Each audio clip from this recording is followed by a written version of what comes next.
itu, maka syukur itu kebaru intinya orang yang bersyukur dilandasi kepada 5 hal. Pertama, orang yang bersyukur itu tunduk kepada yang disyukuri. Yang disyukuri itu adalah Allah yang menamakan dirinya Asy-Syakur. Dia tandonyo syukur, patuh ke Allah. Kalau ndak patuh syukur, indak. Jadi tandonyo syukur, cinta ke Allah. Kalau ndak cinta syukur, indak. Jadi kali lama atas syukur itu sakacia orang nan patuh, sakacia orang nan cinta, dan sakacia lo orang yang mengakui nikmat. Acuk kadang-kadang di dalam Al-Quran tu Allah baso ketika mendapat nikmat itu dek usahonyo, dek polanya hebat, deknya pandai manggaleh, pandai kasawah, pandai kerajo. Ini orang ndak bersyukur. Kenapa? Karenanya dulu laia bodoh, laia lamah, laia ndak membawa apa-apa. Kinilah dia kok pandai lo mengecekkan iko dek karena ambo. Hadza min india. Kau dengar itu? Kemudian yang lain yaitu memuji Allah karena nikmat itu. Memperbanyak mengucapkan alhamdulillah walaupun itu pun berbentuk musibah. Kalau dapat, karena puncak musibah itu mampu bersyukur. Itu puncaknya mana? Dan itulah yang dicontohkan oleh Rasulullah SAW. Kemudian tidak menggunakan nikmat itu untuk sesuatu yang dibenci Allah. Seperti apa? Minum khamar. Seperti apa? Berjudi. Seperti apa? Menghambur-hamburkan uang. Atau diagian nikmat waktu abih hari tidak bermanfaat. Atau diagian nikmat sehat tapi tidak banyak ibadah, berarti itu tidak disukai Allah. Yo kan ambo sehat tidak manga-manga, tidak babuek dosa batu, tapi sehat itu disyukuri dengan ibadah. Ambo kan tidak manga-manga waktu lapang kini tidak ada babuek dosa batu, tapi waktu lapang itu disyukuri dengan beribadah. Udah leso itu balik ke awal-awal balik wa ma khalaqtul jinna wal insa illa liya'buduni. Allah menciptakan kita hanya untuk beribadah kepada Allah. Ibu bapak jamaah Allah, nan limo koyo sair yang sajalan. Syukur tunduk kepada Allah, syukur cinta kepada Allah, syukur mengatakan segala yang ada di diri kita ko seluruhnya nikmat Allah. Syukur itu memuji Allah. Syukur itu mempergunakan nikmat itu untuk yang diredai Allah, bukan untuk yang dibencinya. Kemudian dijalekan, andai kata limo itu adonan hilang, adonan dak dapet dewa, berarti syukurnya tidak sempurna. Maka di situ dijelaskan dalam hadis, pujian adalah pangkal syukur. Siapa yang tidak memuji Allah berarti dia tidak bersyukur kepada Allah. Dia memperbanyak kata alhamdulillah, alhamdulillah, alhamdulillah. Tadi pagi alhamdulillahillazi ahyana ba'dama amatana wa ilaihin nusyur. Sampai di masjid, alhamdulillah bisa berjalan ke surau. Sudahlah salat, alhamdulillah bisa salat berjamaah. Alhamdulillah. Ibu bapak jemaah ini Allah.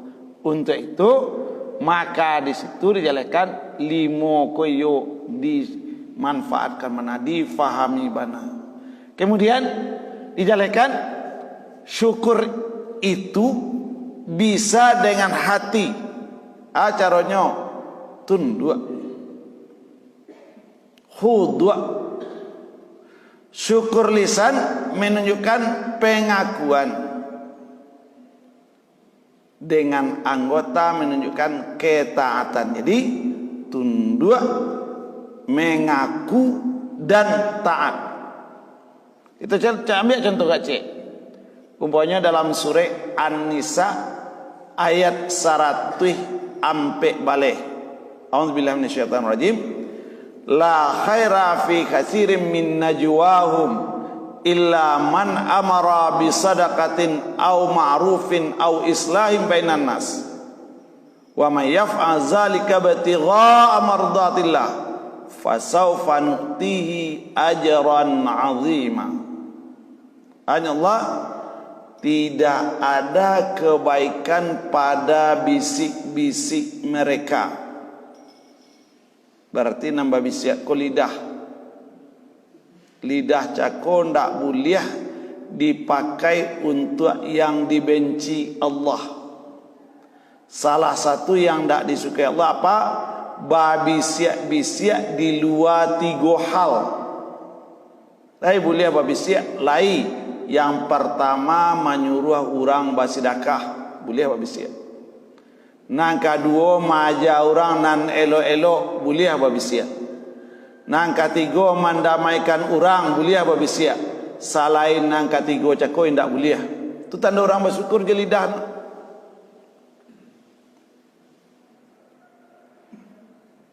Jadi ketika orang memahami, oh nikmat lidah ya, lidah kau pandai mengecek, yaitu kalau nyoba bisyak di nanti go saja.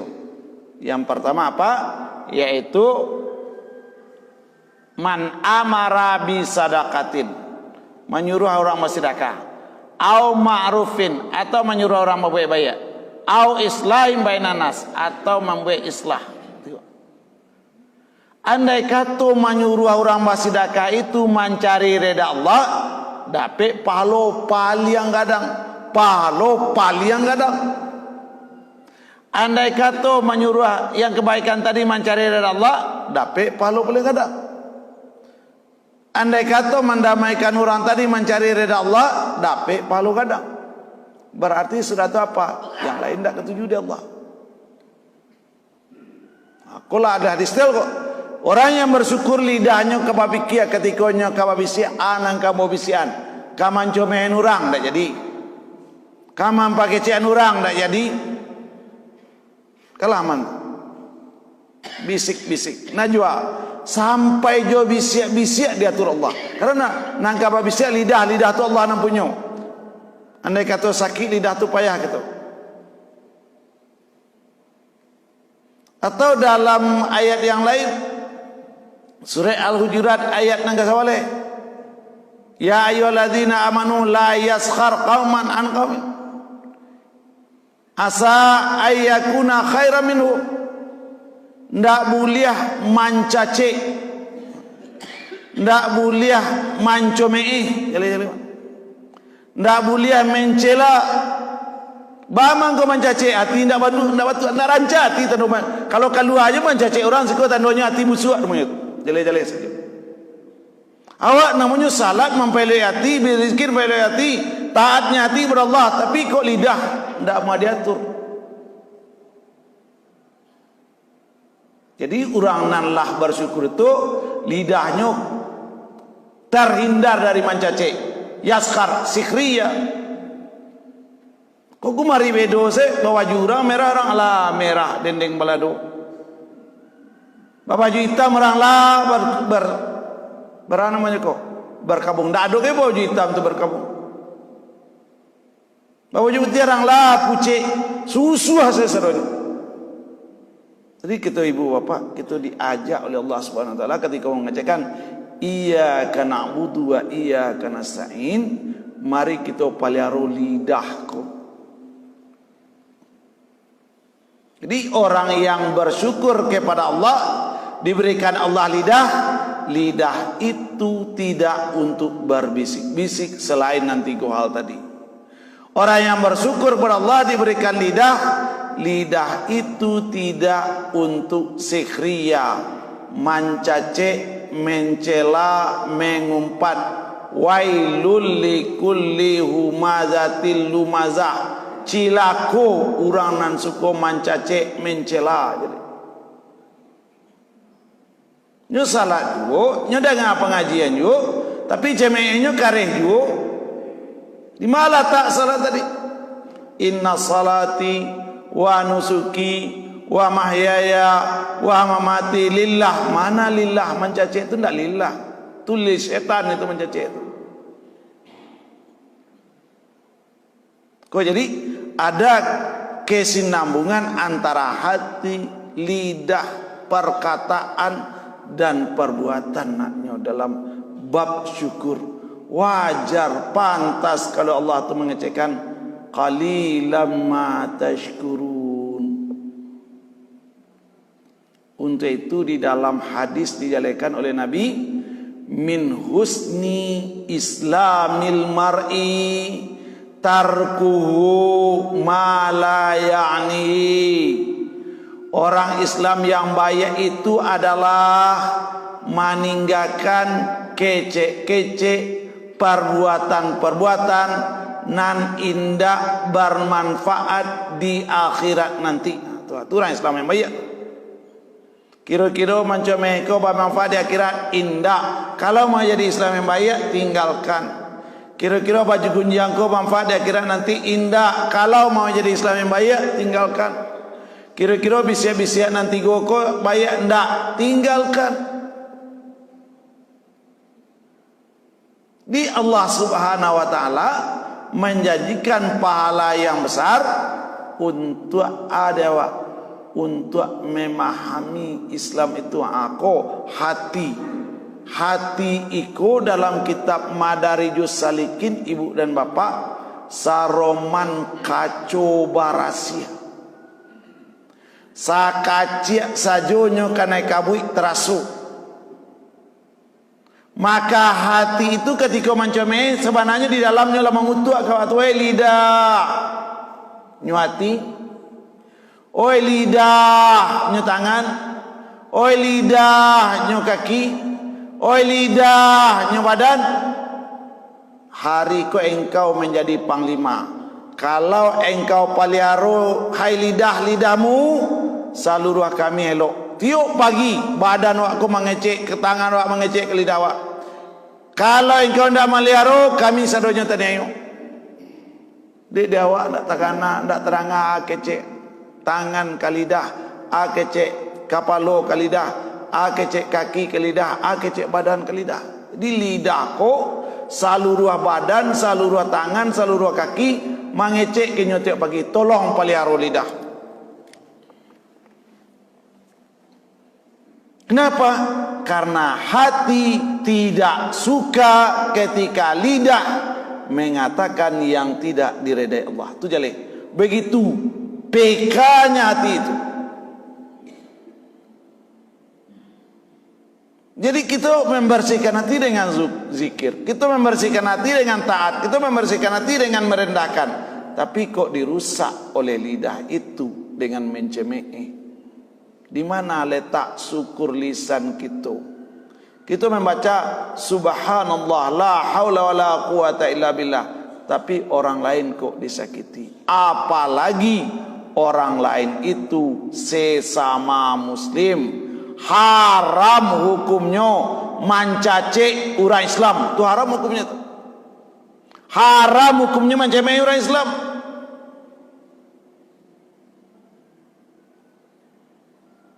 Wala tanabadzu bil alqab. Jangan mencela. Jangan memberi gelaran-gelaran buruk. Di bi'sal fusuk itu sabayak-bayak keburuk-buruk kepasikan. Di untuk itu ibu bapak kita dudukkan ikut contoh zikir lisan dengan subhanallah, dan contohnya lain apa? Jangan perbanyak berbisik, jangan bergunjang, jangan mencemooh, jangan memberi gelaran-gelaran buruk, jangan bersumpah palsu dan lain-lain. Al-Kazzab, jangan berdusta. Sawananya lidahku boleh baduto nyo Nabi di 3 poin dari boleh baduto. Pertama, lidah baduto kalau ka mandamaikan orang buliah. Kedua, buliah baduto katiko dalam parang. Ketiga, buliah baduto kalau umpamo cek bini tadi udah cek tu lagi. Kalau dia kecen, bau dah kau sinan jadah utak sikwa. Maka kamu udah petang dak do. Padahal ke rumah bini yang kedua boleh ngecek dak do, boleh. Tu. Atau si suami ko agak kurang srek jamin tua. Jo mak awak. Kamari amak tadi. Yo, tapi dek suami ndak sehat, ndak senang, kecen ndak. Tu boleh, boleh. Hanya itu tiga tu bolehnya. Tu boleh apa tu? Berarti nan lain iyo ndak boleh. Batu nan panduto ko lidah, dan itu pun merusak amalan-amalan dan hati. Jadi lidah nampak gunjiang, lidah nampak duto, lidah nampak jomee, dirusaknya hati. Sementara di akhirat nanti yauma la yanfa'u malun, di akhirat nanti arato ndak perlu, wala banun anak ndak perlu, illa man atallaha biqalbin salim, kecuali uranan balik ke Allah dengan hati yang sehat, hati yang lidahnya terpelihara dari dosa, hati yang perbuatannya taat kepada Allah. Kenapa? Karena hati itu komandan. Hati itu panglima. Anyu hati itunya lidah, anyu hati itunya tangan, anyu hati itunya mata. Itu hakikat manusia itu sendiri, ibu dan bapak. Kok kita lihat contohnya. Untuk itu kecek Nabi, kalamu bani Adam kullahu alaih la lahu ma khalla amran bima'rufin au nahyan anil munkar au zikrillah azza wa jalla. Perkataan anak Adam itu memudaratkan dirinya. Kecek-kecek kau merusak, kecek-kecek kau memudaratkan, tidak memberikan manfaat kecuali zikrullah, ada manfaatnya. Kecuali amar ma'ruf, ada manfaatnya. Kecuali nahyu anil munkar, ada manfaatnya. Di selain nanti go cakap, kalau keluar jo di lidah lain, berarti lidah tu indak sayang ke badan. Badan tu dibakar di neraka de ulah si lidah cakap. Kaki tu berjalan ke neraka de ulah si lidah cakap. Mudah-mudahan ibu dan bapak dengan kajian kita syukur pagi ko dapat kita lihat, karena syukur tadi dijalankan, yaitu syukurnya hati ketundukan, syukurnya lidah pengakuan, syukurnya anggota ketaatan. Untuk itu bagaimana nanti di akhirat, yauma yaqumur ruhu wal malaikatu saffa. Di akhirat nanti ketika roh dan malaikat bersaf-saf, berdiri bersaf-saf. La yatakallamuna illa man azina lahu rahman. Ndak ada satu kata di akhirat tu nanti, walaupun orang bara miliar, bara triliun ke bakumpua, bara lamu, lamu iyo, rami iyo, ndak akan satu pun kata keluar illa sawaba, kecuali nan elok-elok saja. Maka Allah mengingatkan bagi orang yang lah yakin ke akhirat, kata itu hanya boleh sawaba, nan elok-elok saja. Dilambangkan surga itu apa? La yasmauna fiha lagwa wala kizaba, la yasmauna fiha lagwa wala kizaba. Di dalam surga itu ndak ada kata-kata lagha, ndak ada orang cemeh, ndak ada orang yang mencela, ndak ada orang yang menyakiti, ndak ada kata-kata dusta. Illa qilan, kecuali mereka apa? Berkata salaman, salama, elok-elok. Jadi penduduk surga itu di dunia kini lah dimulai dia dengan beramal, mangecek nan elok-elok saja. Kalau nyolah mangecek elok-elok, berarti nyolah mensyukuri lidah. Oh, ndak bisa mangecek elok-elok, ndak tukar dengan zikrullah. Ndak bisa mangecek elok-elok, ndak tukar dengan amar ma'ruf nahi mungkar. Mudah-mudahan kita selamat di hadapan Allah besok. Mudah-mudahan kita mudah mempertanggungjawabkan lidah kita di akhirat nanti. Kok lah talonsong ba'alai, capek-capek minta maaf. Oh ibu, oh bapak, patang ibu tak comeh dan bawa batu. Iyo ibu, ciambo bantu dendeng balado patang. Batu, awak kulit ibu kurang rancak, bapak kailo baju sirah. Beri mohon bodi. Kan banyak sedewa. Jadi kalau hati itu tidak rancak, sambu saya nampak nemburuak orang kau. Padahal awak tadi panik berzikir, panik beribadah yang lain, kok dirusak kembali, kok dikurang lagi. Tadilah panik banama nyari yang ayah, dah sudah tu pak masuk Allah ya kumuh nambali. Syukur ibu bapak. Untuk itu dijalekan salamatul insan fi hafzil lisan. Keselamatan manusia itu tergantung kemampuan menjaga lidah. Selamat. Kita baca Allahumma inni as'aluka salamatan fid din. Kita ingin selamat dalam agama. Lidah indak dipelihara, indak jadi selamatnya. Di kalaulah Nabi mengatakan salamatul insan fi hafzil lisan, oh amu ajo lidah kau ndak dipelihara, berarti awak indak ingin badan awak selamat. Hadis riwayat Imam Bukhari. Dalam hadis yang lain dijelaskan dari Abu Hurairah radhiyallahu anhu an Rasulullah sallallahu alaihi wasallam qala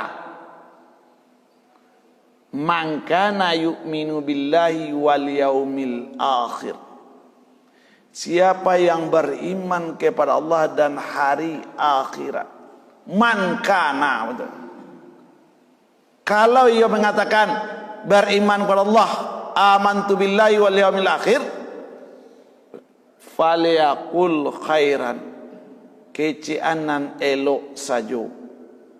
Lambang beriman tu kalua kalimat naranca, kalimat nan elok, kalimat nan ndak menyinggung orang, kalimat nan ndak membuat hati orang sakit. Yo ustaz ngaji tersinggung kami dek ibu tagak tengah lapua, tengah jalan oto ke lalu itu saja. Kita jadikan ayat hadis mungkin ndak pas jawab bisa. Kami ndak sengaja menyinggung ibu. Dah sengaja menyinggung bapak.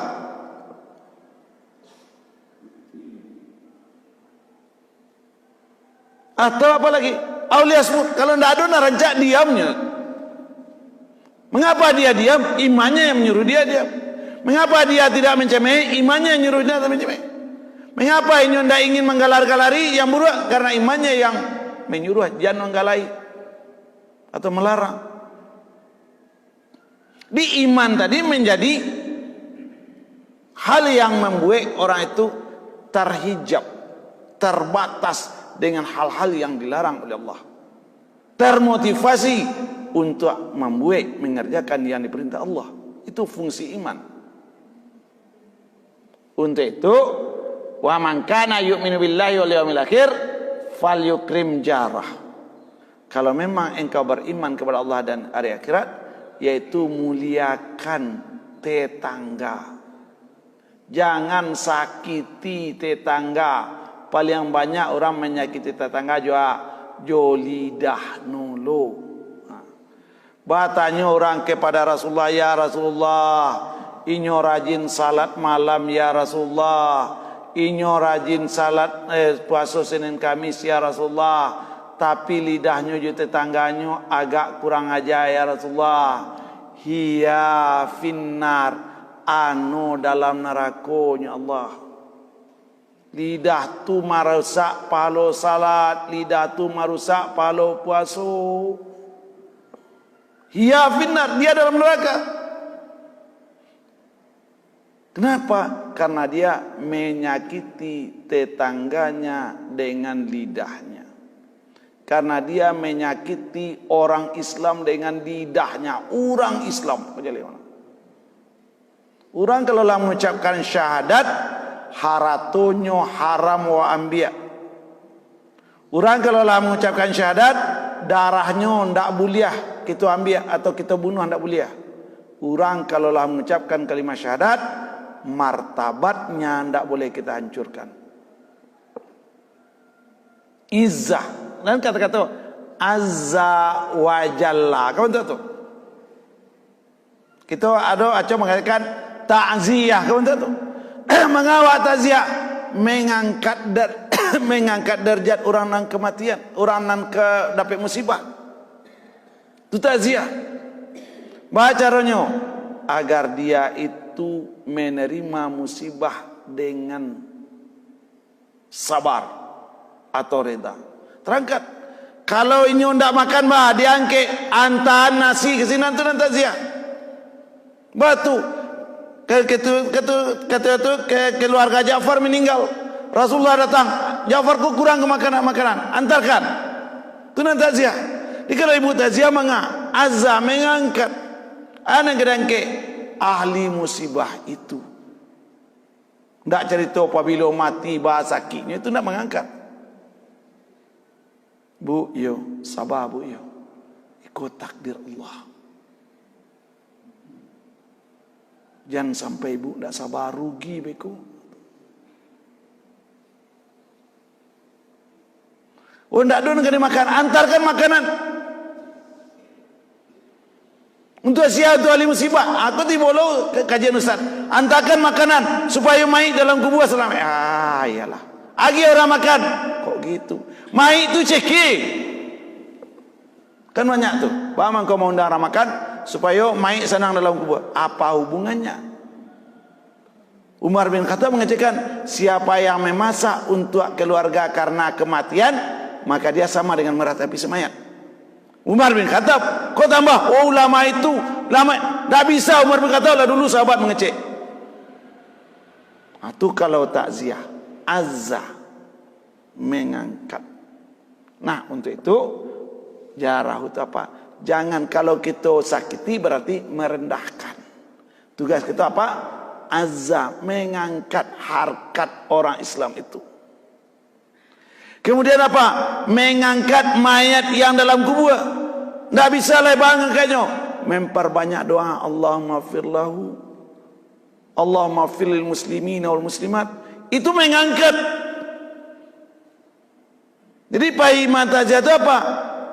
Memberikan kesabaran kepada yang meninggal, ke ahli musibah, dan mendoakan si mayat yang sudah meninggal. Segitu. Aman bu. Azza. Tapi kalau menyakitinya, merusak. Itu apa lagi? Man kana yu'minu billahi wal yawmil akhir falyukrim dhaifah. Muliakan tamu. Barari, bara malam, 3 hari 3 malam agiahnya makan. Hari kampe suruh apa nak surang. Nah, ini kan 3 hari 3 malam. Bertamu itu 3 hari 3 malam. Hari kampe aja dia enggak tamu jalan. Yombo dari Jakarta ke rumah dosa nak ambo, hari kampe masak surang. Kalau tak ada ke masaknya pai ke pasar, pali, masak bawa pulang. Fali krim lefah 3 hari. Untuk khusus makan. Tapi perlakuan full. Nah, jadi untuk makanan khusus 3 hari. Tapi nang kece tetap rancak. Nah ibu bapak dia. Untuk itu kecek Nabi. Alaika bitulisam fa innahu matrudatus syait wa auni laka ala amaradinik. Hendaklah engkau banyak diam. Auliasmut tadi bitulisam. Hendaklah banyak diam, jangan banyak mengecek juo, nan banyak mengecek ku biku hati no kare, nan panjome ku kare hati, jadi kana. Kemudian sebab diam itu dapat menyingkirkan setan dan menolongmu terhadap urusan agamamu. Makin banyak wak diam, makin payah setan masuk. Makin banyak wak diam, makin rancak agama wak. Syukur lisan ibu dan bapak. Kemudian Allah meringatkan bahwa terdapat malaikat yang mencatat setiap ucapan manusia, yang baik ataupun yang buruk. Dalam surah Qaf ayat angka apa malaikat katakan, ma yalfidhu min qaulin illa ladaihi raqibun atib. Satu kalimat cie katunan keluar akan dicatat. Buruk. Dicatat. Apalagi mencemeh sepanjang-panjangnya, apalagi bergunjing selama-lamanya.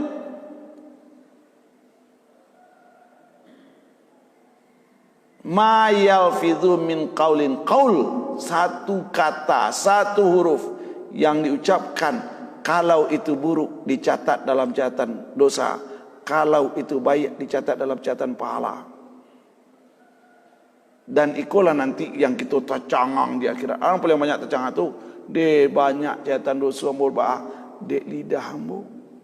Berarti hamba nak bersyukur dia ke lidah. Pada lidah tu lo tentu dia namana lama, namana asin, namanan asam. Jo lidah tu kita bisa tertawa, jo lidah tu kita bisa menangis. Ibu dan bapak gimana tu? Itu dijelaskan, wa ma kuntum tashtaruna ayyahsada alaikum sam'ukum wala absarukum wala juludukum. Kamu sekali-kali tidak akan dapat bersembunyi dari kesaksian pendengaran, kesaksian penglihatan, dan kesaksian kulitmu. Maka hukuman untuk manusia yang tidak menjaga lisan dituliskan baik-baiknya. Innal abda, sesungguhnya seorang hamba, la yatakallamu bil kalimah, yang mengucapkan satu kalimat tanpa difikirkan terlebih dahulu, yanzuru biha finnar, maka kalimat tadi bisa memasukkannya ke dalam neraka. Bapikirlah ka mancomee, bapikirlah ka bagunji, yang bapikirlah ka mengecekkan kata-katanya Nabi. Lakolah takkid benar-benar kalimat itu yang akan membawa dia ke dalam neraka. Abada ma bainal musyrik wal maghrib. Maka karenanya dia terjatuh ke dalam neraka sejauh timur dan barat. Hadis Muslim. Syukur lisan kita ibu dan bapak. Lisan tadi mengecek elok-elok ya Allah. Allah itu mendengar lisan itu mencemeh. Allah itu mendengar lisan itu bergunjing. Allah itu mendengar lisan itu berkata yang tak baik-baik. Di mana letak syukurnya kita tadi? Untuk itu, man yadmanna liya ma baina lihiyati wa ma baina rijlaihi adman lahul jannahnya Nabi. Siapa yang bisa memberi jaminan kepadaku menjaga di antara dua jangguiknya, jangguik di atas namanya sungguh, jangguik menjaga kah, dan menjaga di antara dua kaki namanya faraj, admanu lahul jannah, aku jamin untuknya surga. Jadi kalau seperti itu, mari kita mensyukuri lidah itu dengan berkata yang baik-baik saja. Kalau tidak ada baik, tukar dengan zikir. Kalau tidak ada zikir, tukar dengan amar ma'ruf nahi mungkar. Untuk itu, akecek Nabi yaitu kepada Muaz bin Jabal, sakilat kau. semoga ibumu kehilang ummuka, semoga ibumu kehilang. Wa hal yakubbun nasu finnar ala wujuhihim. Tidak tersungkur manusia di dalam neraka di atas wajahnya atau di atas hidungnya, illa hasa niddu alsinatihim. Inyo masuk neraka bukan karena wajahnya, bukan karena hidungnya, tapi karena lidahno nya Nabi. Hadis riwayat Imam Tirmizi, Ibnu Majah, Al-Albani mengatakan hadis ko hasan. Disyukur lisan adalah jangan lidah itu yang membawa kepada kehancuran total,